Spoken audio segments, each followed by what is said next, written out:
So as usual, folks, you can set your calendar to the Elecraft presentation. This has been going on for how many years? Before my time. So you know it's December meeting when Elecraft is here. So let me introduce Eric Swartz here, WA6HHQ, and man, we're all excited. At least I am, to see what's new. And I know there's been a new toy out this year, so hopefully you'll let us know all about that. And so welcome, come on up or run the show or however you want to do that.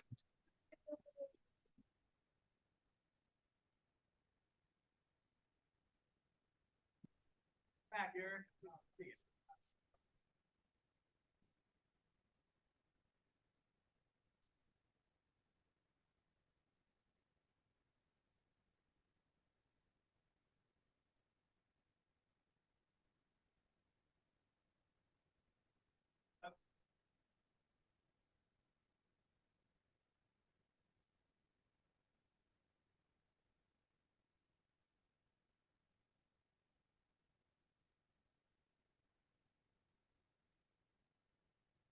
Test. There we go. Okay. Thanks a lot for having me tonight. I'll try to keep things fairly quick without going to 200 or 300 slides on the screen, but we do have a little presentation on our latest product, the KH1. I'll tell you guys about that a little bit. And then also just give you an update on some other stuff and answer questions too. So anything, we have wide open questions for anything, not just on the stuff I'm talking about. Can you hear me okay? I'm back. Is this loud enough? If I drift off the mic, just wave your hand at me and go like, thumb up or something, and I'll make sure I don't drift off down the mic there like that. Any case, let's see. Go ahead and can we get the slides up on the screen there? So can you see that? Okay, can you guys see that at all from in the back? It's a little small coming. They're capturing it through Zoom and then putting it up there, so it's a roundabout route for it to get up. We've been out in business now. Wayne Burdick and I started the company. Why don't you go to the next slide? Just tap that. Back actually started working on it in 1998. I went full-time, I think, June or July 1st of 98. Wayne went full-time January of 99, but we've been working on the K2, our first product, for about a year and a half before that, while I was selling a prior company I was running and keeping myself busy in the basement working on the radio design. But so that was us with the K2 on field day in about, I think, 99, possibly I think it was 99 or 2000. No, it was 99 because we started shipping January. Yeah, that would have been field day of 99 in Henry Coe State Park, south of San Jose, if you know where that is down there. And the Sierra Radio Club was just over a hill from us there. And we were operating on I think it was 40 meters one night, and we were like a kilohertz away from them, and they couldn't receive anything, not because we were dirty, it was because they were getting overloaded, and they were running 100 watts and we were running 5 watts at the time. And and they were being overloaded, and they had to come to see what was going on. So they actually took this picture of us, and we were showing them how you could take the radio apart and realign it automatically with all the stuff we built in for self-alignment and stuff. This was the original. We still sell this. This is a full Heathkit style. You put all the parts in the board mostly through hole. And you solder it in place, and we have you bring it up in pieces, so you have incremental smoke instead of the big smoke at the end when you turn it on. And you check it out each way, so you make sure that you've got it working, so you get something successful. So there's thousands of these out there now, all across the world. It's from Antarctica all the way up to the North Pole, and actually a submarine to the North Pole popped through with it. One of the guys got out and operated. That was sort of cool. But in any case, we've had a lot of radios over the years. How many Elecraft customers do we have here, owners? A whole bunch. Good. How many want to be in? Any more? All right. I like that. All right. We have the whole range from the K2 kit, which it also goes up to 100 watts these days with our external 100-watt amplifier. We couldn't get the transistors anymore for the one that was in the top lid. But then we came out with some QRP radios, K1 and KX1, which are no longer sold. And then we came out in 2007 with the K3, which sort of exploded for us in terms of growing the company very quickly. There are thousands of those out, tens of thousands out in the market, and very high performance radio. The K2 was too, which surprised people. You could build a kit and actually have one of the top 2 performing radios on the charts. And ARRL was real happy with us after that. They paid attention to us once I showed that to them in the lab, which was sort of fun. So why don't we roll on here? I'm going to talk a little bit about having the invisible rig or station and portable just for a second. So I'm going to go to the other extreme. From our bigger rigs, and our current big rig is the K4. I think I have some data sheets over there. I brought a few of the K4s, mostly the KH1 stuff here. So you can grab those on top of the, is that a dishwasher? Just don't turn the dishwasher on. That might be messy, but grab those if you want. I'll just take the rest home when I head back. But going from a big radio like the K4 that we have out now down to portable radios is a whole different kind of operating. And I do both. Wayne's really loves going outside, and I do too. And we have a lot of people. How many folks are familiar with SOTA? Summit's on the air. A lot of them, of course, are using our KX2s and KX3s. Those are sort of the standard for the SOTA guys. And we wanted to help them out with something you could even go smaller and carry with you and operate while you're walking too, if you want, or sit down. So this is all about integrating a lot of functions inside a very small package, smaller than a KX2.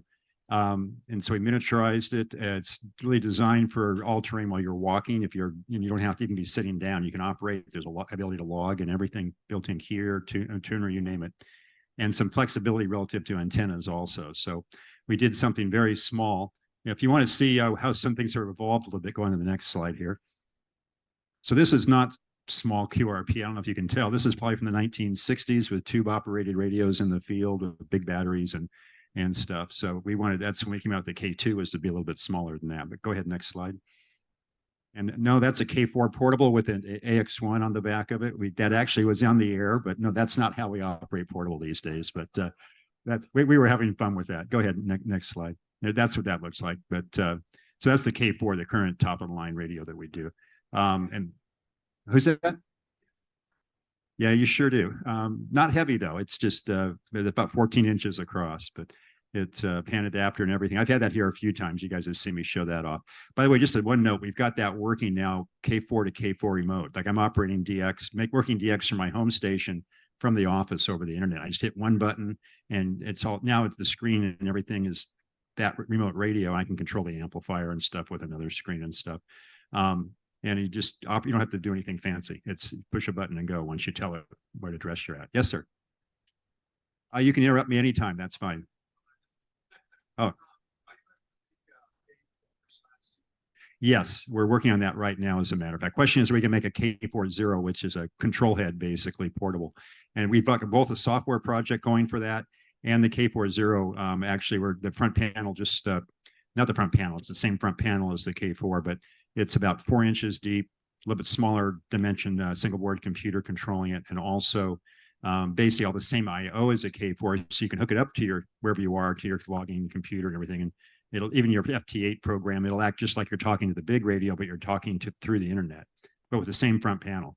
So that one, we had to do an I/O board for it, and there's some tricks doing it to make sure that works right, so it's seamless for all the software. And we've got that going into pre-production right now just for testing. And so it'll be coming out here in the next quarter, I think, in terms of getting that out the door. I hope so. We've had a lot of work trying to get caught up in all the backlog after COVID, but we've done pretty good. We got a few more things to catch up on, that we have caught up on K4s and amplifiers and stuff. We're catching up. Actually, we've caught up with post-COVID with KX2s and 3s. Now we're mostly shipping stuff post that, but the orders shot up afterwards too. So we're backlogged, a number of weeks, but we're getting caught up pretty quick on those. So anyway, no, we're not talking about a K4 portable station here. So next slide. Of course, like I mentioned before, some of you guys have KX2s and KX3s, and of course the KX3, what you guys give away here. Those have been our portable go-to radios, all modes, single sideband, sideband CW data, you name it. The one hallmark of our stuff is you can plug in, if you want, a built-in panel, which is not required, but you can do that to the front, or you can plug in your own favorite one through a jack on the side. There's a built-in microphone on the KX2, which is sort of cool also. Plus you can plug in the external mic and speak, headphones and everything else. They both have internal battery options, and as does the radio I'm going to talk about today. Next slide. We want to go smaller than that, though, smaller than the KX2. That actually is a KH1. How many folks know about Steve, the goat man, Soda, WG0AT? That's Steve with his KH1. He actually has one. That's actually over in Santa Cruz. He was over visiting. He and his wife, I didn't know this, actually got engaged in Santa Cruz. He lives in Colorado now, but so they come back periodically. They're there on anniversary, and he had ordered one, and we accelerated him a little bit since he's the main guy promoting a lot of the soda stuff out there. You remember how he used to go up the mountains with his goats, pack of goats with him and stuff. That's why he has the call sign WG0AT, which I thought was great. And and I think he's in his 80s now and still hiking, 10, 20 mile hikes for these trips. He's quite a guy. Anyway, Steve, that's a good idea. He's holding it handheld. There's a little, you can't quite see this little log door pop out. And I'll show you a little more detail on that in a second. I'll actually pull this out to show it to you guys and the people on the network there with the camera here. But let's go through a little bit more. Next one after Steve. So just a little bit about the KH1 form factor. I'm going to pick it up here and hold it up and just give you guys the size of it. Let me pop a door open here. Hold on a second. Actually, I'll do it underneath here so these guys can see it as I get it open. Hold on. Is that showing there? Can you see that? So this is the KH1. And I've got a little logbook door I can pull out there. And I don't know if I turn it on, if you guys can see. It's hard for me to see with the light here. Hold on a second. There we go. Got the display on. Yep, there it is. Anyway, I've got a little whip clipped on the side. If you can see here on this side, this pops off. I'll show it a little bit later. It can be screwed in the top, or you can hook up a BNC to your own antenna long wire. We have a built-in auto tuner option, built-in charger for charging a lithium-ion battery in the radio. It's a smart charger. You just hook up external, 12 to 13 volts, and it'll take care of the charging for you while you're operating if you want to, which is nice. And we have a 2.1 amp hour internal battery. So I'll show some more of this later, but just from a size standpoint, you can see how small it is. It's a little bit larger, from the classic pack of cigarette size, if you remember what size those were in those days. And also a built-in paddle option, which you can also plug in your own paddle instead in the bottom. But the whole idea is you could hold this and be walking along with a trailing wire and this whip. And actually, you'd be surprised. I mean, Steve has just posted something recently to us, and I think on some of the soda reflectors, that he's usually throwing wires out when he operates soda, but that takes time, and you're on top of a mountain, you're getting blown off, or it's cold, or your fingers are freezing. So this is nice because you can be on the air in 30 seconds. You just take the whip out, screw it on the top, pull it out, run the auto tuner through a wire on the ground, and for the counterpoise. And he's been operating on 20 and above, especially. We have a built-in little matching coil inside the radio for the whip too, so it is base loaded. But you'd be surprised. You have to have the counterpoise, because otherwise your body is the counterpoise after that, and you're just going to waste energy heating your body up if you do that. So you won't feel it, but it'll. Yeah, it's noticeable. If you, no, it doesn't have that much energy. So 5 watts is about the max you do out of this. But built-in keyer, built-in memories. You can do the whole soda thing. You can, little book here had this little covers the radio to protect it, but also you flip it out, and we have a form on the internet. You can make your own pages that you can flip here and quickly write out. This is reversible too if you're left or right-handed. I'm sort of weird. I write left-handed, but I write left-handed and I send right-handed. So I have to sort of switch things around. But I actually learned that so I could actually run the paddle with my right hand on a home station and write with my left hand without switching things around. So that was the way I taught myself when I was a kid. But so that's the size of it, just to give you an idea. So back to the slides. Here we go. So let's walk through a couple of things here. Obviously, a very tight form factor. We've got HT size weight, but knobs are at the bottom, so you can easily access it while you're holding it in your hand. You're looking at the display, and you want to adjust the frequency or the CW key or speed, and it's very easy to work with. Paddles plug in above the knobs, and actually you can unplug it and flip them down. Do it a little hard to do in the room at this distance from you and show it to you, but I can demonstrate it to the camera, and I'll do that afterwards and also to you guys if you want to come up in the break and take a look at it. Anyway, they plug in and they flip over the opposite direction in between the knobs for protection when you're transporting it. And we also have of course we got to have a matching bag, right? So we got the Elecraft bag. Yeah. This little one, but this actually works and got room for the counterpoise and extra goodies, antennas, all sorts of stuff. If you want to put a long wire in there, you could fit that in there too. And there's times you want to do that, especially if you're on the lower bands. That makes it more efficient. Next slide.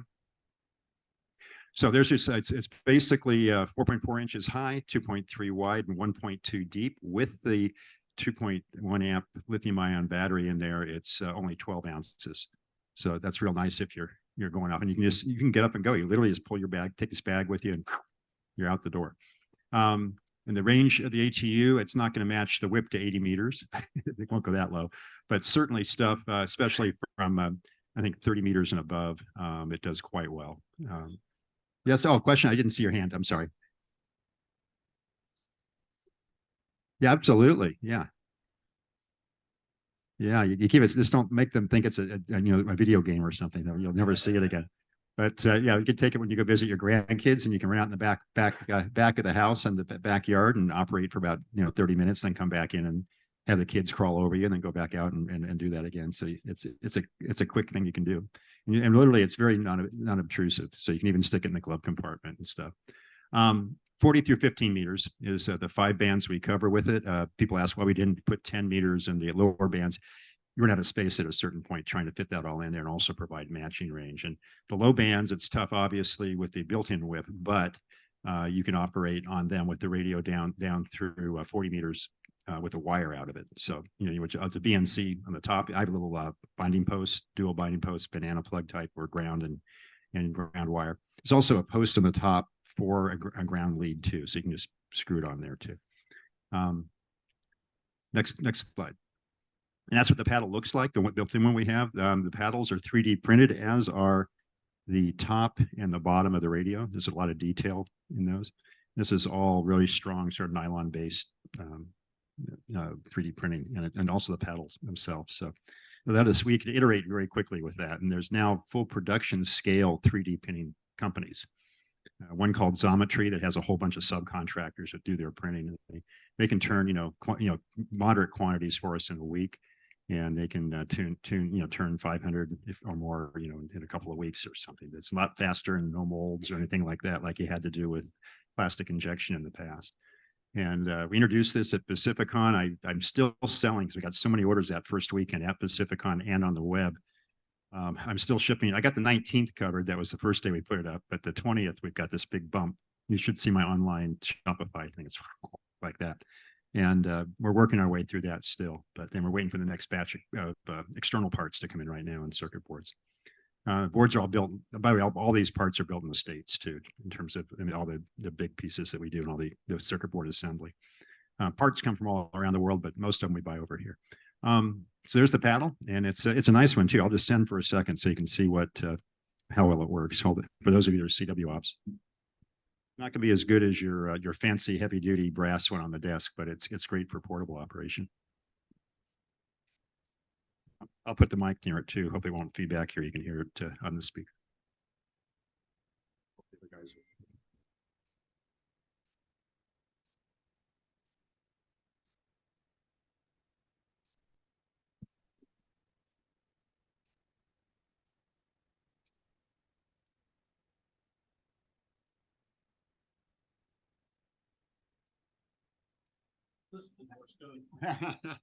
Say again? You're listening to the Morse code, not the speaker right now. Yeah, there we go. Anyway, it'll go faster than that, but I was just giving you a feel. So it's quite functional in terms of what you want to do. That was about 22 words a minute, I think, but I've had it up to about 30 on this paddle. It's not meant to be a 60 word a minute paddle, but it's meant to be a nice portable one that's rugged. You can take around with it. You don't have to get it, but we do sell a package with all of them. So a lot of people do that. All right, next picture. Okay, other stuff for field operators. I mentioned key or speed change. You literally just push up and down buttons on the left side. You don't have to go into a menu or anything for that. And we've got 3 message buffers. You can pre-program with your call, your SOTA location, whatever you want to do, 599 or whatever you want to send to people. And you also can have it repeat, so it can do beacons for you, or call CQ for you. It's got a built-in speaker, as you heard there. It's not super fancy or hi-fi, but it also will drive headphones. And the headphones are very high fidelity when you listen to it. That's great. Obviously, the small speaker about that big, you're not going to get the huge, loudest fidelity. How many folks are familiar with QRPer.com?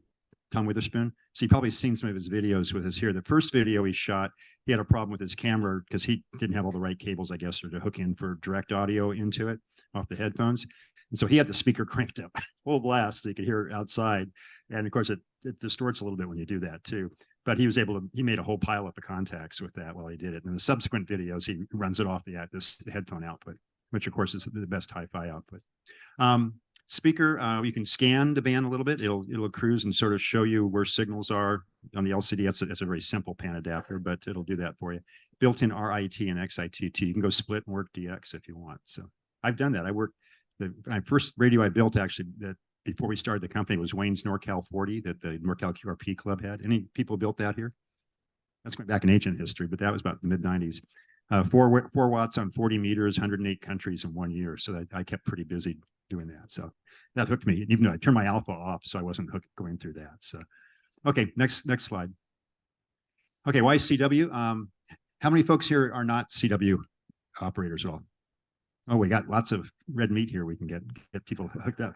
Yeah, it's it's a reason that people say, why do you still want to do it? Well, one, it's like just learning another language or another skill, and a lot of folks thought the world was going to come to an end when they took out the code stuff, and I was just the opposite. I said it'll bring a bunch of people in, and they're going to do all the other stuff, and then they're going to want some challenge, and then all of a sudden the CW people started popping back up. It's new people again. That's exactly what happened.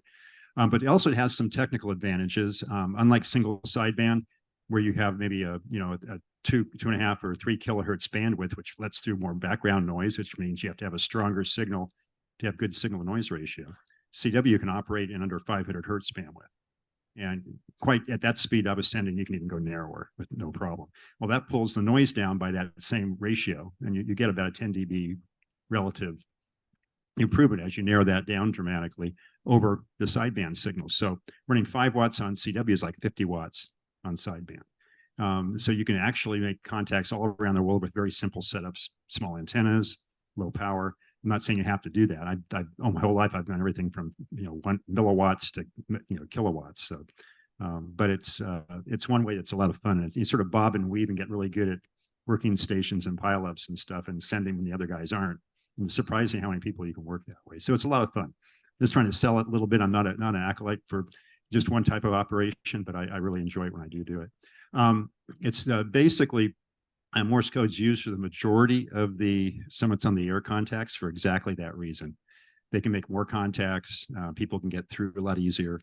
So the guys on the mountaintops are typically running 5 watts or maybe 10 watts with a KX2 or something like this. And of course, Steve, who promotes that quite a bit, is now walking around with one of these KH1s, and so he's a walking advertisement for it. And Parks on the Air is the other one. How many folks have operated that?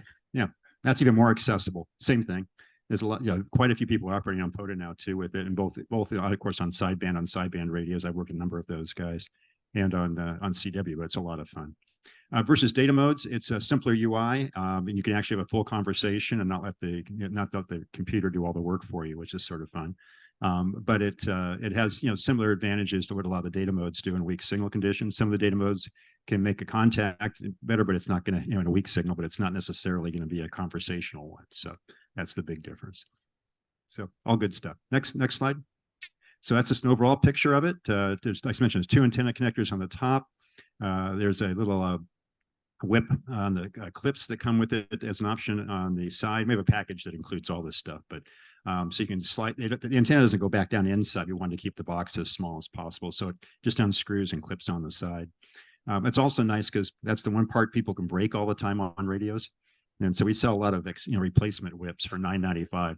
I'm not getting rich on it, but we wanted to make sure it's accessible. Some people will buy extra ones when they do that, because they know they're going to do something at some point operating. They're going to turn around and go whack and bend their antenna in half or something. But that's very functional that way. You can see the paddle plugs in here, and like I said, you flip it down, pull it out, and flip it around, and you can protect it while you're transporting the radio. Built-in ATU, it's the same architecture, LC switched L network that we use in the K3, the K4, the KX3, KX2. Anybody who's used our radios, you know how well they match antennas. And the algorithm is quite smart. We use exactly the same one here. Obviously, it's scaled with less inductors and caps because we're not having to cover 160 through 6 meters, but that's the main difference. Everything else operates. It's the same code base. We just kept expanding it or shrinking it. Yes, sir. On this radio, the base, if you buy the stripped down basic radio without all the extra little goodies added on, it's $549, I think right now, $95. If you get the full end package at the top end with the ATU, the built-in battery charging, the lithium-ion little battery pack, and I can take the back off and show you all those pieces, and the little cover for the logbook and all that stuff. It's right around 1,100 or something like that. I think we were selling it special at Pacificon, $100 off or something. I think there's actually $100 off total on that package, whatever that works out to. It's right around that, a little over 1,000 range. Certainly not spending tens of thousands of dollars on big radios. So, but you can get in and just operate with the basic radio and plug your own key into it for like $549 on it. All right, next one. There's just the top. So we've got BNC. You get that little switch when it's in the middle position, I think goes to the BNC. So you can have your own wire antenna or whatever you want to hook it to your Yagi at home and impress everybody with that big signal on 20 meters with your 5 watts. You'd be surprised. People will think you're running more power. But you switch it either to 17, 15 or to 20. That is going to go through the whip. And those bands basically be matched automatically by the auto tuner on the whip. And in the case of the BNC, of course, it'll match all the way down to 40 meters, as it stated there before. Next slide. And the log tray, that's this little one here that flips out, this guy here, and becomes a cover. Also sort of has a slide out pieces here. You can actually change it from left to right in the field. You sort of go click and it pops out. You change it around. And that's, I'll put it under here so people can sort of see that also. Is that coming through? You have to select there. There we go. So there's the log book. And you can put it in and it protects the whole radio also. Sort of cool. Actually, I can probably see it better on that than you could see it direct. So makes it a nice transportable package. If I take, I'm going to put this here, I'm going to take the mic and I'm going to flip the paddles around so you can see how that is too. I think I left the radio on so you'll probably hear it beep. Yep. So now they're flipped down between the, you can sort of see it between the knobs right there. So they're protected as they're transported, or you put it in that bag. So go over here and I say, okay, I'm going to turn it off first. A little light there, you can see it. Now it's off. That's the external power jack down there, by the way. And we also include a little pen, bullet pen inside here with the guy. That all fits inside. Flip it up. I've got ground wire and everything else in here too. So anyway, let me go on, just finish this up and then we can answer some more questions. This log tray, you can fit on those little sheets. We have a little template for 8.5 by 11 on our web page. So you can take those and cut them up with scissors and make your own little log page deals, or modify and make it whatever you want. But the way this is laid out, you can do 120 QSOs and get the quick information, slide one sheet out, and there's a way to slide them. There's a little place you can sort of cut it, put a corner in, it'll slide underneath to the back as you fill up each sheet. So it's nice and easy to work with. And you can see where the little pen clips in there also. By the way, we can do, we basically have 32 kilobytes of EEPROM, but we can actually decode CW. If you're familiar with the SOTA guys, they self-spot using FT8 now is one of the ways. We're building that into it. We can do that level of transmission. It's not going to run an FT8 QSO, but you never know, right in the future. But it definitely will. That'll be handy for the SOTA guys. That's actually in the works, so that'll be sort of fun too. We got talking to that at the show by one of the guys that set up that whole beacon thing for the SOTA stuff, where you can basically say, hey, I'm here, and you post it on FT8 or on some of the other methods, and it'll go directly to the SOTA spotting site, and everybody knows that you're on the air, and get your instant pile up. Next slide there. And that's what basically that's just showing the same thing I showed you there on the close-up camera, where everything's stored and the logbook is clipped into place. Next one. And that's it. So I'm on to questions, and this can be anything, not just KH1, anything you'd like to ask about any of the products, or what I'm coming out with, or when's the K1500 coming out, or whatever it is I'm supposed to be working. Every time I introduce a new radio, they always, up the digit at the shows I go to and say, okay, when's the KH4 coming out or something, and I go, well, give me time.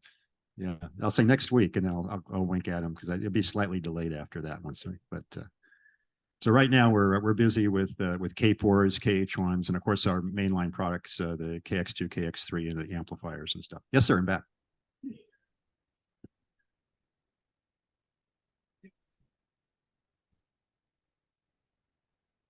Now Clark was careful. Yeah, I can hear you better now. Yeah, Clark was kidding about when's the KX5 coming out. Anyway. Oh, you should have said KX6. I might have had an answer for him. Oh, shoot. Okay. So anyway, I wanted to ask a question. You have the KP500 or the KP500 and the KP1500. What's the thought of you guys maybe KP1000 in the middle of there? Like you see Ameritron doing that. You see others, in the 700, 800 range. But is there any motivation to do an amplifier in that? There's a possibility. Yeah, it's a market thing. There's, right. It's in terms of you split it two thing, then it becomes uneconomical because you're killing off your volume on one. So you're product killing or the other. 1500 with it. Well, no, I wouldn't kill the 1500. That's a special market because that's where the guys that want they want 1500 no matter what. Yeah. But you could have the 500 eventually creep up to 800 or close to 1,000. I've thought about that. We've talked about it. It's not anything that I'm going to release next week, but Sure. I was just curious what your guys' thoughts were, not that you were going to. yeah, it's well, I might replace the 500. The trick is what the cost difference would be. It may or may not be that much different. That it's a possibility. So, And the other piece of that would it be 120 volt versus 240? I Those think sorts of- we would at 1,000 watts, you can still do 120. You're right Right. about it. That's about your threshold where you need to switch over to 220 to really make it work right. So, I was just Uh, curious what your thoughts were on that. well, Anyway, I think it's something we've talked about over in the past. It's not anything I've got coming out in the Sure. next 5 months or something. But K4 is a big deal. So yeah, K4 keeps me pretty busy these days. We're pumping those out. But thank you. yeah. Good show. Okay. Good presentation. I'll get all of you. But you and back there.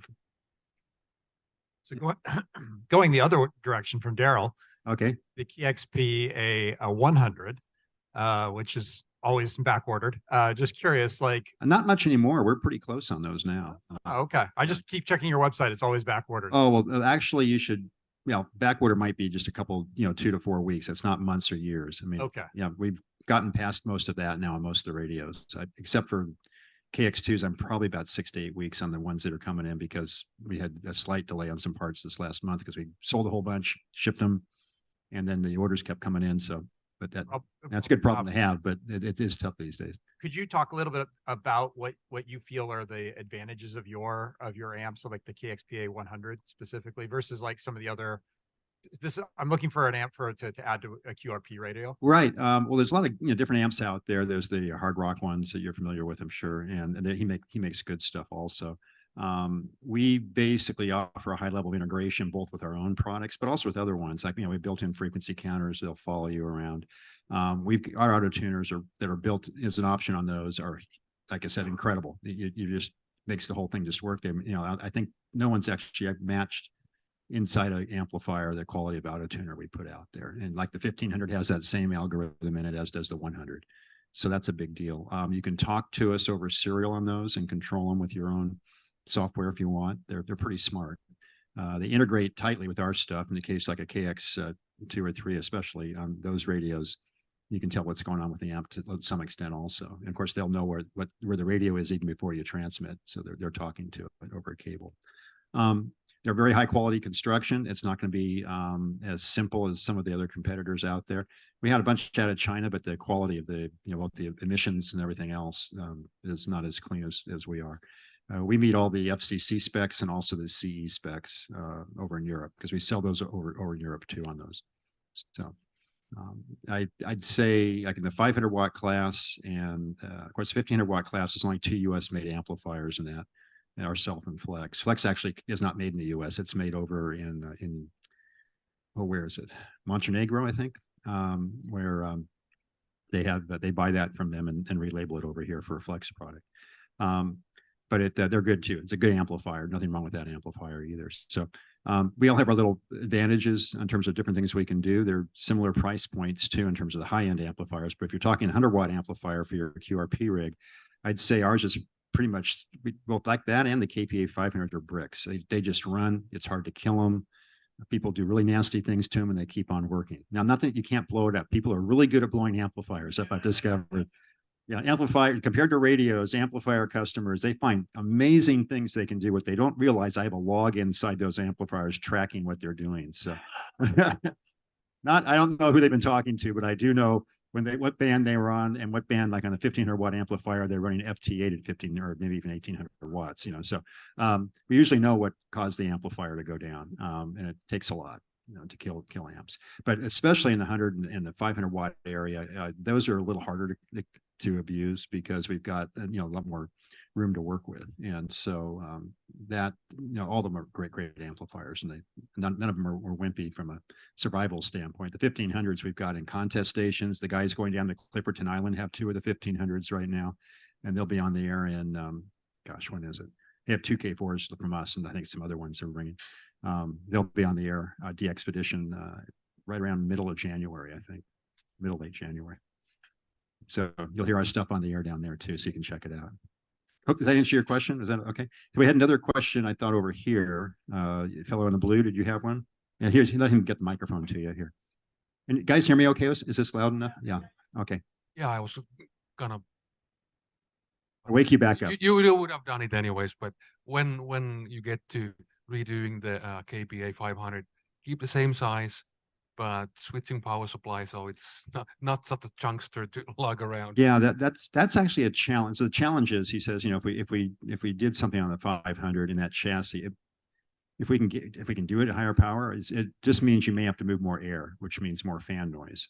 There's no free lunch there, because when you're running transistor amplifiers versus the older tube amplifiers, tubes operate at much higher operating temperature than solid state devices, which means your gradient between the tube and the ambient temperature is much higher, which means you don't have to move as much air through the tubes.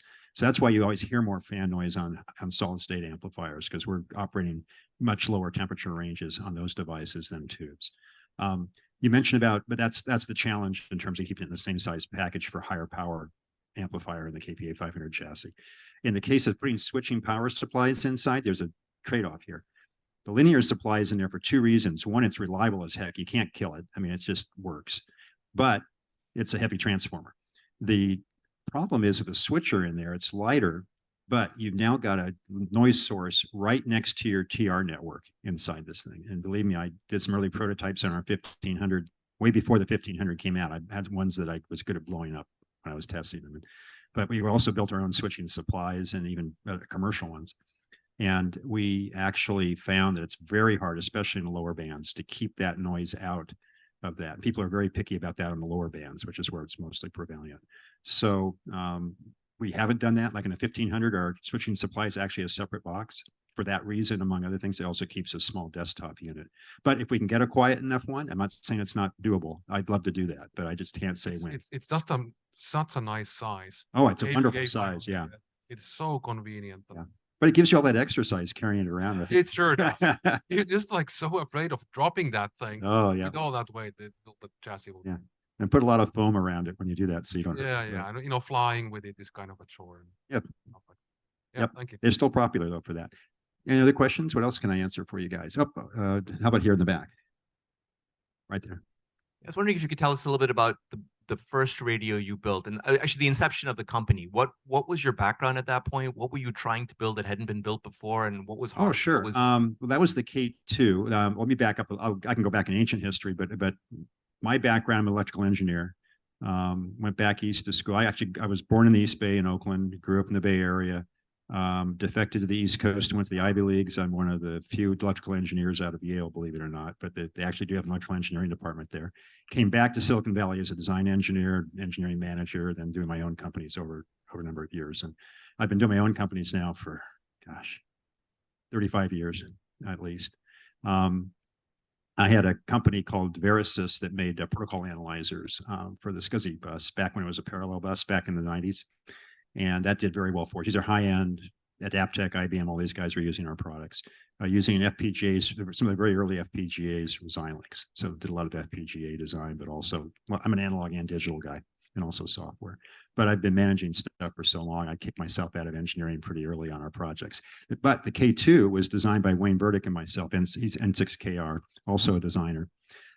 He's not a manager. He's really just a brilliant idea guy, brilliant implementer, comes up with really neat, elegant solutions like the KH1 I was just talking about here. Wayne's a great design guy. And I sort of get to be the money guy and the business guy also, put that hat on and also run the engineering groups and stuff. So I keep that stuff going. So back in 1998, I'd say, or seven, actually we met in 96, I think. 95 or 96, NorCal QRP Club was, since, are they still around? I don't even know if they're still on the internet now.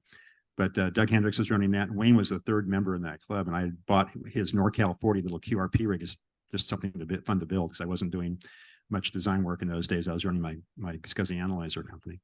And, so that was, I built that and started modifying it and writing articles to, put RAT in it or put in simple stuff to it or beef it up from a whole 4 watts to 5.5 watts, which is a big deal in QRP world. But or running it through my alpha and showing how you could put a little TR switch on the output to drive the amplifier. But I was not a radio designer. I've got analog, my background's in analog and digital design, small signal and instrumentation on the analog side. And Wayne was at Interval Research Corporation, which was Paul Allen's think tank up here in Palo Alto. He'd been there, I think, for about 8 years. He says I getting paid to be in graduate school. He was out of his degree is in cognitive science from, I think, UC San Diego. And he, I think it's UC or San Diego State. I may have the wrong one there. But he also had been doing design work since he was a kid. Both of us were licensed when we were 14 years old. My original call was WN6HHQ back when they used novices or an N in your call sign. Believe it or not, I didn't know Wayne back then. He was WN6HQH. So that's California karma. I made that joke for the ARRL. They didn't get it back on the East Coast, but we finally met in like the mid '90s and started kicking around ideas of our ultimate CW and ultimately sideband QRP radio for field day. We did a lot of field days QRP just for fun. It was something different for me. I've been operating chasing DX with big amplifiers and big stations and stuff. And it was nice to have a challenge, at the low power range. It's almost too easy on the high power side. And we started seeing, midnight on those quiet nights on field day when the bands are closing and something, you start kicking around those ideas. And we wanted something that had low power consumption, but very high performance in the receiver range. I'm a performance guy, so I wanted to push it that direction. He wanted to have small and light and low power, low battery drain, things like that. And we designed the K2 as a modular radio for two reasons. One, so we didn't have to design it all at once and we could come out with the sideband option later and then the noise blanker. We made all sorts of stuff. There was options on it. And people could buy it incrementally too, which was great because they could get in for cheap and then keep adding pieces to it rather than buying it all at once. And we introduced that in, like I said, we showed it at Pacificon in October of '98, I think is when we showed it and the first prototypes. And we shipped the first products in January of '99. The first 100, we had 100 field testers, which was the best marketing idea we ever had in the world. It's like 100 guys that went out and just told the world about this radio because once you build it, it has to work better, right? It absolutely does. And then we took, but what they didn't know is that I and Wayne had to push the performance up to the level as the best receiver performance on the market at the time in terms of dynamic range on the radio.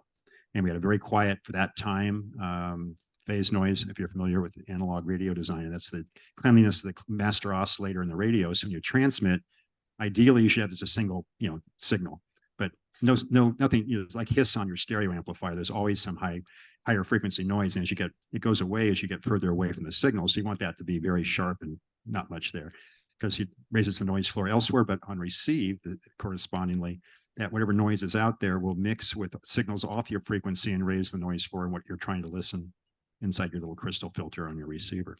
So we did a very quiet local phase lock loop oscillator and did a lot of iteration getting it there. And because it really didn't cost more to do it manufacturing wise.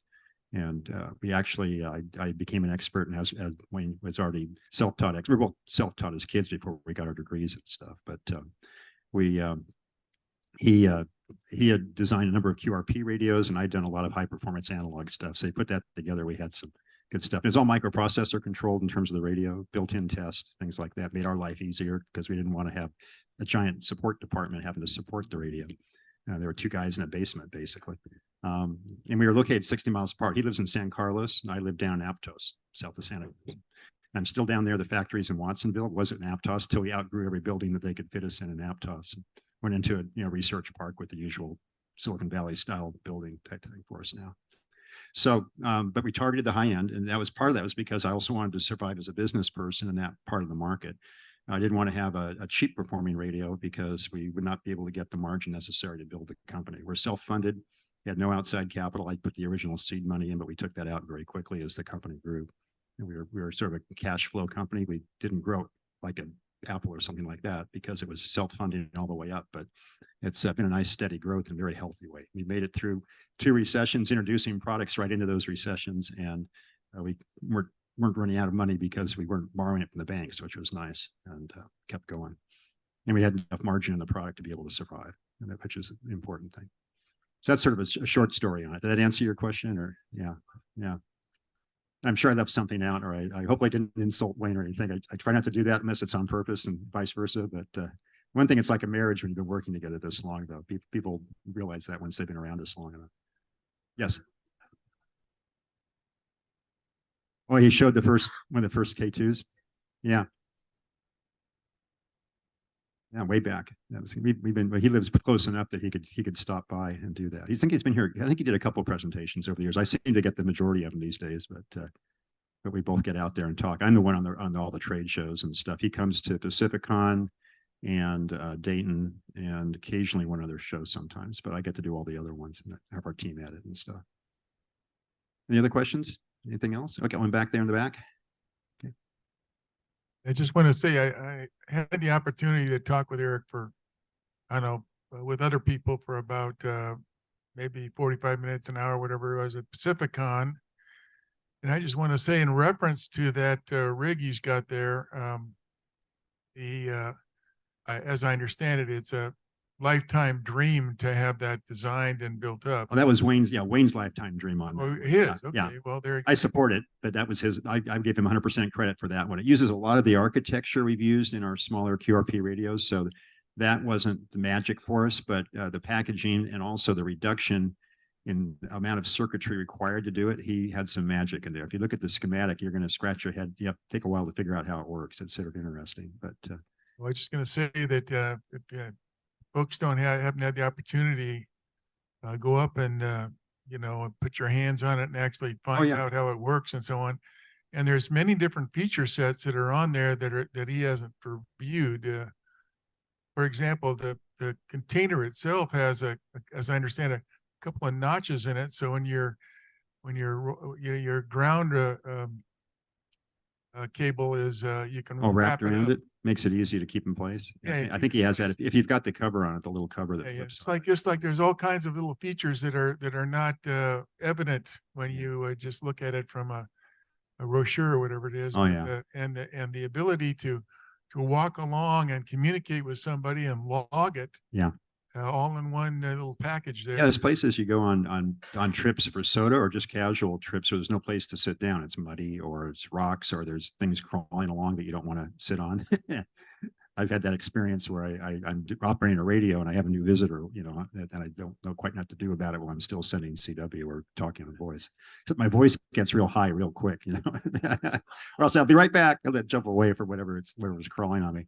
So this way you can be doing it while you're walking along the road. And Wayne likes to do pedestrian portable stuff too, which is.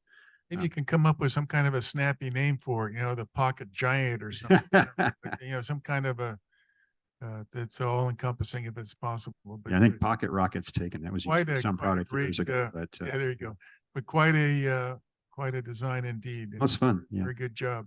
Yeah, it's actually, I'm always the pessimist in the company. I don't think we're going to sell as much as Wayne does. This time I think he beat me though. This is actually doing doing very well, and usually does.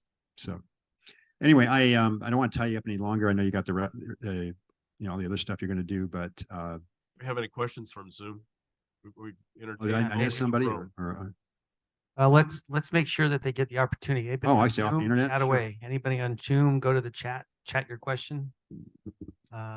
Anybody here? Questions? I got warm out. Just don't give me coffee. I talk faster than this when I do that, and they get worried when I have 2 cups at the office. Oh yeah, I'm up around 50 words a minute when we're talking much faster than that. That's why you attend all your meetings is on coffee, so you can blow through them. No, I'm not on coffee tonight. If I was on coffee, I'd be talking much faster. All right. Well, last call for anybody on Zoom with a question. We don't want to miss anybody. Oh, cool. Okay. There you go. Are they awake? Everybody there moving still? Yeah. All 20. It's a good crowd. Yeah, I've done a lot of, of course, during COVID, a lot of our presentations are all Zoom, either from my basement or at the company from the conference room. And I still do those. I did one for a group, gosh, where was it? Somewhere back east. And I just take over, we just set up in the conference room and move all the tables off to the side. And I have the same video switcher that you have here and a couple of, looks like 35 millimeter cameras. They're Panasonic Lumix digital cams that put out 4K. So you have a fixed lens or autofocus, but it's not going to fight you like some of these webcams do. And so I can zoom in on the radio and I also have a screen capture off the HDMI output from the back of our our K4 so they can see what that looks like. And so I've been doing a lot of those. It's amazing.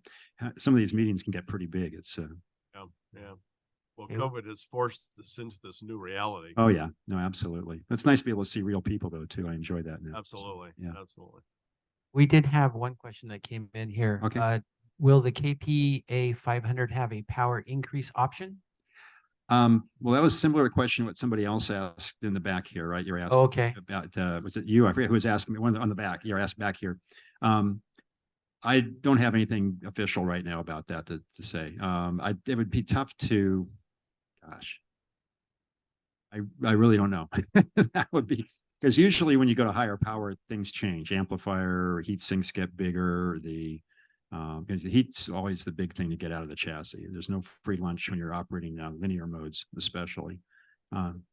You can do some Class D amps on single bands, and guys have tried multi-band ones, but it becomes economically pretty expensive to do that. Or their digital modes. Not digital modes, but digital amplification type modes. Do I see a market for what?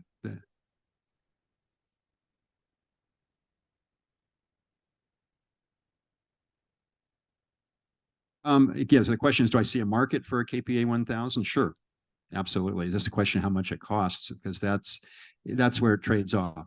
If I can do it where it's economical, where it's not as big a cost changes as that, I would do it.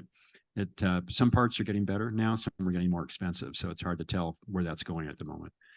One of our biggest headaches is keeping sourcing parts for these things. It's a challenge. Now we've gotten pretty good at it. I mean, I've not been shut down forever on it, which is great. And now I'm no longer having heart attacks every week. It's maybe every month. But if I won't tell you how much hair I had, it wasn't more than this. But I joke with people about that because I wish I had more so I could pull it out. But we're all good. I'm sorry. Was there another question? Yes, sir. Yeah, there's a Go ahead. process with your audio that makes it narrower. What do you call that? Well, we say process with the audio Pre-distortion. Pre-distortion is more for third order intermodulation products on transmit, which is affectionately called splatter on ham radio bands if you're next to a real strong station. We've got on the K4 an input for pre-distortion for future stuff. We haven't implemented an algorithm for it in the DSP yet. But basically, you're correcting for an amplifier that's not totally linear. No amplifier is 100% linear. So with a digital signal processor, you can think of it as the inverse of that linearity curve. It's not quite that simple, but that's not, because you're also dealing with phase and delays that have to be compensated. But because of that, your signal is a little cleaner and it can be, yeah. There's a little less output. Well, you don't have less output. It's more getting rid of extra products that aren't doing any good for you at all. Okay. So you can actually do that. We're set up to do that in the future, but it's not implemented yet. What we did do, though, just recently is controlled envelope single sideband compression, which allows us to get much more average power out of the radio than a standard clipping compressor with less distortion.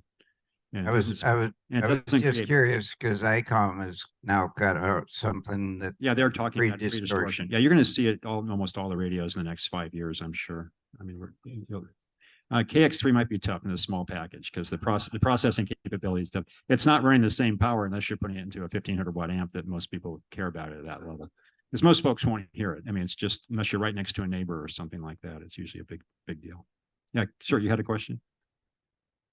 I was just wondering whether you ever thought that the POTA and SOTA activities kind of re-energized the young people coming into. I think POTA and SOTA absolutely have. Yeah, because it's sort of cool to get out and do stuff outside and be active, and so that's opened it up quite a bit for a younger crowd. I consider myself still young here. In ham radio, I guess that's probably true. Well, about that time, I don't know, 10 or 15 years ago, a lot of the old ex-Navy guys from World War II in Korea started phasing out of the hobby. Oh, sure. Yeah. It was changing. A lot of the operators, they're really, fast, high-speed operators in 40 and 20 were all ex-Navy guys. Yeah. Well, now a lot of them are in their 30s and 40s and stuff doing it. I mean, I've worked a lot of younger guys on there. I got on ham radio when I was 14. So, and I was operating, you had to back in those days to get your license, but I was operating, 25, 30 words a minute, and not 60 words a minute, but I love CW for that reason, because it was just a lot of fun. we had a teacher in our high school. This was, I don't know, 60 years ago, 65, 70 years ago. Anyway, Way back. my adding isn't as fast as my code, but anyway, yeah, we had a teacher that was From that era. Yeah. He started a ham radio club. Yep. and it Cool. was very successful. Yeah, I think it's been true for ham radio every generation, and you hear us complain there's not enough young people coming in. I mean, when they of course drafted me to be the secretary of the club. I was in the whole thing, went through that route, up in East Bay Radio Club. And, and every radio club struggles with that because you want to keep new people coming in and stuff. You guys do a great job here. You're one of the better ones in terms of getting new members too, which is real nice. Yeah. Yes, sir. Question. Your point or the conversation earlier about, the popularity of POTA and SOTA. Most of you were talking about amps earlier, including like the KXPA and the 100 and the Hard Rock 50. They're all great radio or amps, I would guess, for POTA, or where you can haul it from your car. Oh, you could, yeah. To the table.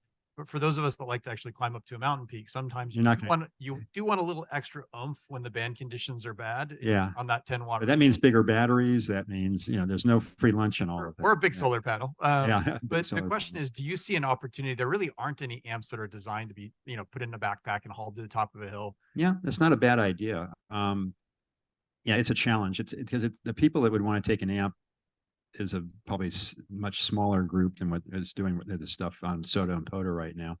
POTA less so because you can pull up to a park and sit in a bench there, a car nearby, and run mobile. Actually, I take the KXPA 100 in the back of my RAV4, and I have a KX2. It's not in there right now, but I've had a KX2 mounted on a mobile clamp off the coffee, or whatever you call it, the drink hole, where you can put the drinks in. And people think that's a control head. They don't realize that's the whole radio. And the 100 watts coming out the back to a screwdriver antenna is how I used to operate. That worked out real well. But that would work for POTA. You could just unclip it and take it out to the park bench and plug it in. Today I just run a Yaesu 891 for that. Sure, that'll work fine for that. Yeah. But that's a lot of guys that are hiking on top of these mountains for SOTA, especially. They don't have to be giant mountains, but you got to go a certain distance. And obviously a certain amount of elevation gain, and of course the guys that do it in the big mountains in the Sierras or in Colorado, where WG0AT lives, they want to keep it as light as possible. So it's a challenge, but you probably could do something reasonable in the 20 watt range or something like that. 100 watts would be a little tough because the current drains get pretty high. Like 40 watts or something around one S unit to get you basically, above which your 10 watt typical. Something along that. Yep. But if I'm just curious if you saw a market for that. But yeah, well, there's markets for all that stuff. The trick is where we put our funds and resources. We're not a giant company, obviously, but you never know. We have some resources. We come up with some crazy ideas sometimes. We have stuff that's never even seen the light of day that we've designed, but you never know when it might pop out. So I guess the follow-up question to that is, what is the craziest thing you guys have designed or come up with? Oh, I can't tell you about the ones that never came out because they might come out as a product. We've done some funny ones. I should tell you, I definitely had some amplifiers that were not the ones we're selling now. Back in the very early days with different devices, which we thought were going to work. I tell you about a funny demo I did for, and I don't know if anybody's in the room that was at this one. We had about 6 guys at the Visalia DX convention with me in a hotel room, and I was demonstrating the amplifier into a dummy load. And boy, did you see a lot of smoke coming out of that amplifier. We did not sell that amplifier. I killed that project. But this is one with 250 watt pallets, or was it 400 watt? Oh, 500. See, we had 4 pallets, so it's 4 500 watt pallets combiner, splitter combiner design. But those are a challenge because if one dies, your whole splitter combiner network is all imbalanced and nasty things happen. But plus the devices we were using were a different type of FET back in those days, and they just weren't hacking it. So I'm used to having smoke come out of early designs, but I don't like it when they do it in the field though. So we try to make sure you don't have to experience that. We got another question on Zoom. Randy asks, will you add Bluetooth capability for wireless headsets? We haven't. You can get additional little add-ons quite easily for radios, both from the analog output and in some cases digitally. One challenge of Bluetooth, especially if you're operating CW, is there's a lot of delay to it, and it'll delay the side tone. And if you've ever tried to speak like with an old tape recorder where you listen to your voice delayed and you can't talk, well, imagine sending CW with delay. That's a real problem in the side tone. You can't get it. So you'd have to run not necessarily standard Bluetooth. It'd have to be one of these special ones like Apple does for their stuff that have lower delay. And those chips aren't as available, obviously, to us. But it's a possibility. But I don't think just the same reason we aren't doing Wi-Fi, because Wi-Fi keeps changing. It's much easier just to plug something in the back of my K4, for instance, to get on the network. You pay $39 for one of these like extenders, and that'll give you Wi-Fi. So I don't see it short term, because again, you can get little add-on things on Amazon that are cheaper than I could sell it to you for adding it in.